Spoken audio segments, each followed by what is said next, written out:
પછી ઇન્ડિયાવાળાએ કીધું કે તમે એ બાબતની કોઈ ચિંતા ન કરો, અમારો દેડકો એક ઊંચો થશે તો બીજો નીચેથી ટાંકો ખેંચીને નીચો પાડશે. એટલે બહાર કોઈ નીકળવા દેશે નહીં. એમ સમાજમાં ઘણા બધા જીવો છે જેને અધર આવવું છે, જે અધર આવવા મથે છે, જે પોતાની રીતે જીવન જીવવા પ્રયત્ન કરે છે, પણ ઘણા બધા દેડકાઓ એવા છે સમાજમાં કે જે બીજાનો પગ જાળી અને નીચે ખેંચે છે, અને એના કારણે સમાજની કોઈ જાતની વિકાસ યાત્રા જે છે અટકી જાય છે, અને સમાજ એ કૂવામાં રહે છે. એ જીવન દેડકા જેવું બની જાય છે કે જેમ કૂવામાંનો દેડકો હોય એને દુનિયાની ખબર નથી કે જગત શું છે, અને એ ત્યાં ગોળ ગોળ ફર્યા કરે છે. એને તો એમ જ લાગે છે કે આટલી જ દુનિયા છે, આથી વિશેષ કોઈ દુનિયા નથી. સ્વામીએ માયા વિશે પણ એટલી સરસ વાત કરી છે. માયા વિશે જ્યારે હરિગીતાની ટૂંકમાં સ્વામીએ વાત કરી કે સંતનો સમાગમ, સાધુના સમાગમથી જીવનું કલ્યાણ થાય, પણ માયા તો આમે કોઈને મુકાય એવી છે નહીં. 70 વર્ષની ડોશી હોય તો એને માયા નથી મુકાતી. એને રાતે જો ભેંસ છૂટીને ખાટલે આવે ને તો એ પગે લાગીને કહી દે ખાટલો અંદર છે, હું જીવતી છું. એટલે માયા કોઈથી મુકાય નહીં. બ્રહ્માનંદ સ્વામીએ માયા ઉપર એક કીર્તન લખ્યું છે. સ્વામીએ લખ્યું છે કે માયા કૌશે તજી નહીં જાવે, માયા કૌશે તજી નહીં જાવે, ભટ્ટ પંડિત રંક ઓર રાય. મોટો વિદ્વાન હોય એનાથી પણ માયા મુકાતી નથી, પંડિત હોય તો એના પણ માયા મુકાતી નથી, ગરીબ હોય એનાથી પણ માયા મુકાતી નથી, રાજા હોય તો એનાથી પણ માયા મુકાતી નથી. ભટ્ટ પંડિત રંક ઓર રાય એ સબ માયા કે આધીન. સ્વામી છેલ્લા ચરણમાં એક વસ્તુ બ્રહ્માનંદ સ્વામીએ લખી છે કે બ્રહ્માનંદ કહે સો સહજાનંદ, બ્રહ્માનંદ કહે સો સહજાનંદ, ઉપાસી ભવસાગર તરી જાવે. એક સહજાનંદ સ્વામીનો ઉપાસી હશે તો આવા તો હો ભવસાગર તરી જશે. અને અક્ષરધામ છે એ અક્ષરધામ એના માટે સાવ સહેલું બની જશે, પણ સહજાનંદ સ્વામીનો ઉપાસી હશે તો.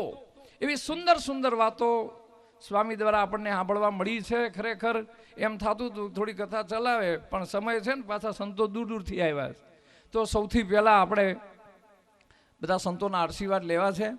તો સૌથી પહેલાં ઠેઠ છપૈયાથી આવ્યા છે એવા બ્રહ્મચારી વાસુદેવાનંદજી, તમે છપૈયા જાઓ ને તો આ યાદ કરજો. પેલા સ્વામી કથામાં કહેતા ને હાફ સાધુ, હાફ એટલે અડધા સાધુ, અને નીચે બ્રહ્મચારી છે ને ભાઈ ભગવાનની નજીક રહેવાવાળા છે, નરનારાયણ દેવની નજીક રહે છે, ત્યાં ઘનશ્યામ મહારાજની નજીક રહે છે. બ્રહ્મચારી વાસુદેવાનંદજી છપૈયા મંદિરના મહંત અત્રે વધારે અને પોતાની જે હૃદયની ઉર્મિઓ છે અહીંયા હૃદયની ઉર્મિ છે એ વ્યક્ત કરશે. તો છપૈયા મંદિરના મહંત સ્વામી બ્રહ્મચારી સ્વામી વાસુદેવાનંદજી. નિજાત્માનમ બ્રહ્મરૂપમ દેહત્રયમ વિલક્ષણમ વિભાવે તેન કર્તવ્યમ ભક્તિ કૃષ્ણ સર્વદા. ઈષ્ટદેવ ભગવાન સ્વામિનારાયણ, વ્યાસપીઠ પદારૂઢ વિદ્વાન સુપ્રસિદ્ધ કથાકાર રામસ્વામી, સહિતા પાઠી સંતો, સિદ્ધપુર, હિંમતનગર, અંજલી અને જેતલપુર વગેરે મંદિરના ધામોના મહંતશ્રીઓ, અમારે સિંહ સ્વામી અને મોખાસણના વાલા ભક્તજનો, અતિ કૃપા થાય ત્યારે ભગવાન અવસર આપે છે, અને એ અવસર જો માણી લઈએ ને તો ભગવાન આપણા ઉપર રાજી બહુ થઈ જાય. રજત દ્વિશતાબ્દી મહોત્સવ, રજત જયંતિ મહોત્સવ 25 વર્ષના વાણા વહી ગયા. એ 25 વર્ષ પહેલા પ્રતિષ્ઠા થઈ, એને આપણે આવતીકાલે એ જ દિવસ એને માણવાનો છે. પણ એ અવસર ભગવાન ભાગશાળી હોય એને જ આપે. એટલે આપણે રોજ આરતીમાં કહીએ છીએ ને, આ અવસર કરુણા નિધિ, કરુણા બહુ કીધી. અવસરે જો કામ કરે તો ભગવાન એના ઉપર રાજી થઈ જાય અને અક્ષરધામનું સુખ આપી દે. એ અક્ષરધામનું સુખ ક્યારે મળે કે ભગવાનના ગમતામાં રહીએ તો. અને આ મોખાસણની વાત કરીએ, સત્સંગમાં તો બહુ મોટું એક સત્સંગના નકશાની અંદર નરનારાયણ દેવ દેશના એ મુખ્ય ગામોના 108 જે માળા છે એમાંના એક મણકાના મેર જેટલું આ ગામ કામ કરે છે. એનું નામ છે એ નરનારાયણ દેવની જો માળા છે એ માળાનો જો મણકાનો મેર જો હોય તો મોખાસણ. એનું કારણ કે આ ઉત્તર ગુજરાતની અંદર બહેનોનો સત્સંગ વધારે છે. એ જતનબાઈ ખૂબ મહેનત કરીને ભગવાનને ડાંગરવામાં રોક્યા ને એટલે આજુબાજુમાં ભગવાન દોડ કર્યા, પણ સત્સંગ એવો જાડો થઈ ગયો કે આજે નરનારાયણ દેવ એના મય આ મોખાસણનો સત્સંગ એ મોખરે છે. પછી તો અમેરિકા જાઓ, ન્યૂજર્સી જાઓ, કે જ્યાં જાઓ ત્યાં 20 વર્ષ પહેલાં તે મોખાસણ સિવાય બીજાનો કોઈનો ગજ લાગતો તો હવે બધા જવા માંડ્યા બીજા. પણ ભગવાનની કૃપા કે સેવાની અવસર જેને મળ્યો એ વડવા હોય જાત મહેનત કરી ગાડાને બળદને લઈ અને નરનારાયણ દેવના મંદિરમાં ધર્માદો નાખ્યો ને આ એનો ફળ આપણે ખાઈએ છીએ. સત્સંગી ભૂષણ ભક્તિ શાસ્ત્ર એમાં વાસુદેવાનંદ વર્ણી સ્વામી એટલે સુધી લખે કે જેને સેવા અને ભક્તિ કરવાનું એ શાસ્ત્રમાં શીખવવામાં આવ્યું છે. ભક્તિ કેમ કરવી અને ભક્તિ કોની કરવી, કેવા ભગવાનની ભક્તિ કરવી, ભગવાનની પણ પરીક્ષા લેવાતી. હમણાં સ્વામી કહ્યું બ્રહ્માનંદ સ્વામીનો દાખલો દીધો. બ્રહ્માનંદ સ્વામી કે સ્વામિનારાયણ જો ભગવાન હોય તો વૈશાખ મહિનાના ધોમ ધકતા તાપમાં ગરમ કામળો ઓઢ્યો હોય, ગુલાબનો તાજો હાર હોય અને જેના ચરણારીમાં 16 ચિહ્ન હોય એ જ ભગવાન. બાકી તો આ જગતમાં બ્રહ્માંડમાં ક્યાંય ભગવાન નથી. અને જ્યારે આ સંકલ્પને જોઈને જ્યારે પૂર્ણ થયા ત્યારે બ્રહ્માનંદ સ્વામીને થયું કે માયા છોડવાનું તો આ જ જગ્યા છે.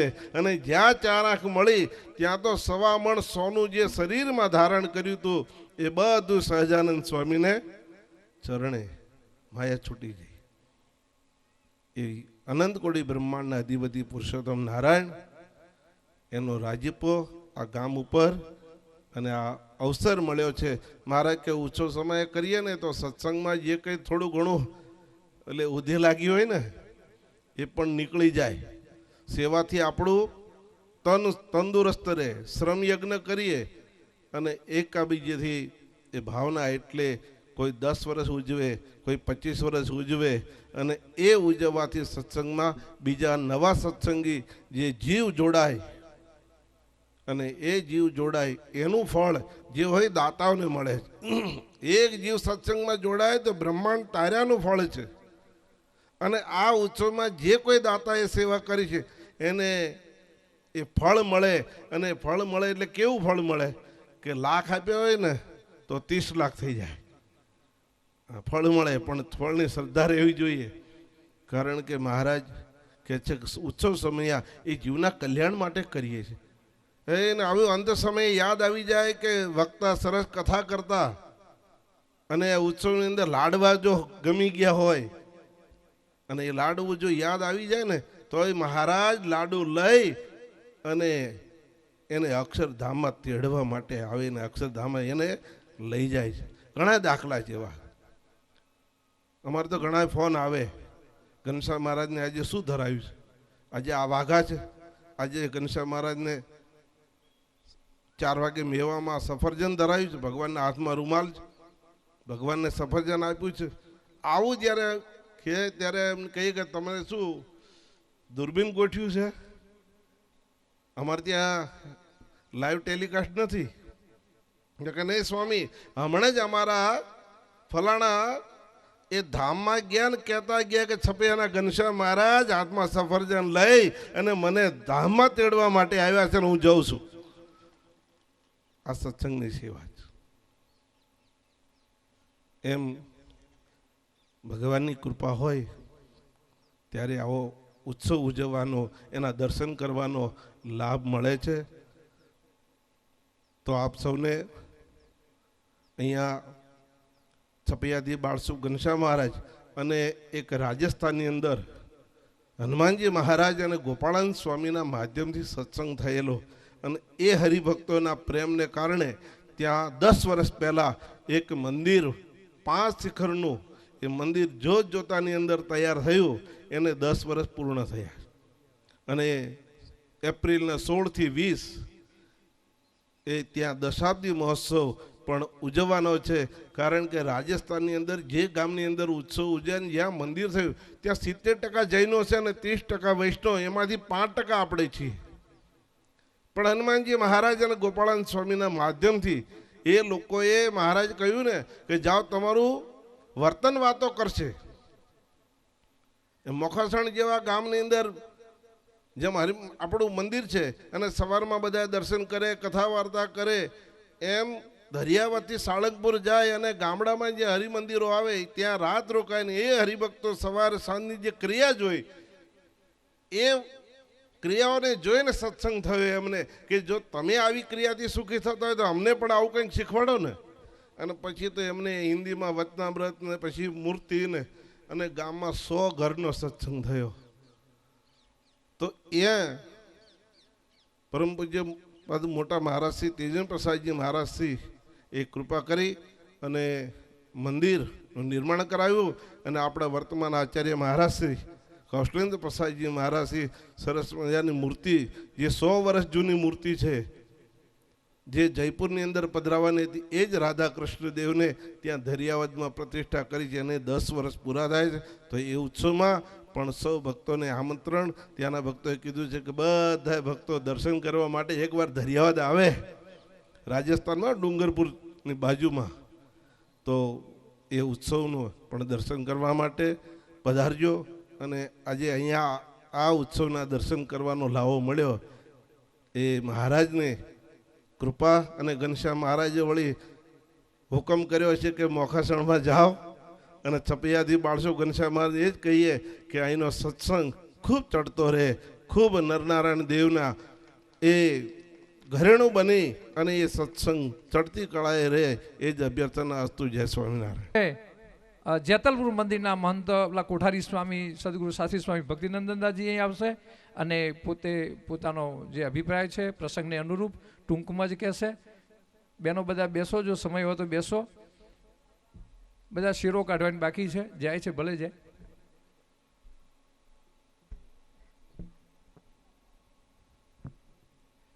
ભવ સંભવ ભીતિ ભેદનમ સુખ સંપત કરુણા નિકેતનમ વ્રતદાન તપ ક્રિયા ફલમ સહજાનંદ ગુરુમ ભજે સદા. પરમ કૃપાળુ પરમાત્મા ભગવાન શ્રી સ્વામિનારાયણના શ્રી ચરણોની અંદર નતમસ્તક વંદન અને પ્રણામ કરી આજના આ દિવ્ય પાવનકારી પ્રસંગે સુંદર મજાની પોતાની એક આગવી શૈલીની અંદર કથા અમૃતનું રસપાન કરાવતા પરમ શ્રદ્ધેય વ્યાસ સ્વરૂપ વક્તા મહોદય શ્રી, સભાની અંદર મૌન સંહિતા પાઠનું વાંચન કરેલા તમામ વક્તાશ્રીઓ, સભામાં ઉપસ્થિત છપિયા મંદિરના મહંત સ્વામી, કલોલ પંચવટી મંદિરના મહંત સ્વામી, સિદ્ધપુર મંદિરના મહંત સ્વામી, હિંમતનગર મંદિરના મહંત સ્વામી, સભાનું સંચાલન કરી રહેલા સદગુરુ શાસ્ત્રી સ્વામી, વીપી સ્વામી, અન્ય ઉપસ્થિત તમામ શ્રીજી મહારાજના લાડીલા સંતો અને સભાની અંદર ઉપસ્થિત તમામ ભક્તજનોને જય શ્રી સ્વામિનારાયણ. સુંદર મજાની અદ્ભુત એક આ કથા અને એ કથાના માધ્યમથી આ જીવને જ્યારે તૃપ્તિ થતી હોય છે. આપણે તો ગઈકાલથી જ આ કથાનું રસપાન અહીંયા કરી રહ્યા છીએ, પણ જે શાસ્ત્ર નરનારાયણ દેવને પ્રિય છે એવું આ સત્સંગી ભૂષણ શાસ્ત્ર, જેની કથા 5 દિવસ સુધી આપણે અહીંયા શ્રવણ કરવાની છે, એ શાસ્ત્રની